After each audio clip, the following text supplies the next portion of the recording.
ഇന്ന് നമുക്ക് ഫെബ്രുവരി മാസത്തിലെ കുറച്ച് കറണ്ട് അഫയേഴ്സ് നോക്കാം. ഐക്യരാഷ്ട്രസഭയുടെ ഗ്ലോബൽ ചാമ്പ്യൻ ഫോർ റോഡ് സേഫ്റ്റിയായി നിയോഗിക്കപ്പെട്ട ഇന്ത്യൻ ക്രിക്കറ്റ് താരം സച്ചിൻ ടെണ്ടുൽക്കർ.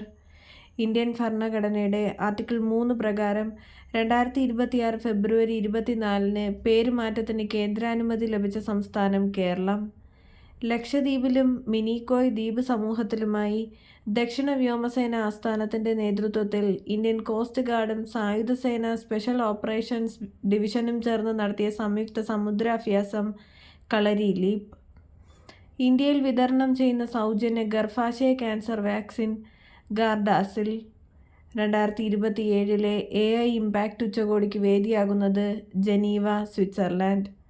സ്ത്രീകളുടെ തൊഴിൽ പങ്കാളിത്തം 50% ഉയർത്താൻ സർക്കാർ കുടുംബശ്രീയിലൂടെ നടപ്പാക്കുന്ന ക്യാമ്പയിൻ ഉയരെ. ബാറ്ററി എനർജി സ്റ്റോറേജ് സിസ്റ്റം ഉപയോഗിച്ച് വൈദ്യുതി സംഭരിക്കുകയും വിതരണം ചെയ്യുകയും ചെയ്യുന്ന ഇന്ത്യയിലെ ആദ്യത്തെ ഗ്രാമപഞ്ചായത്ത് പെരിഞ്ഞനം. 150-ലധികം സർക്കാർ സേവനങ്ങൾ ഒരൊറ്റ പ്ലാറ്റ്ഫോമിൽ ലഭ്യമാക്കുന്നതിനായി കേരള സർക്കാർ പുറത്തിറക്കിയ ഏകീകൃത മൊബൈൽ ആപ്പ് നമ്മുടെ കേരളം.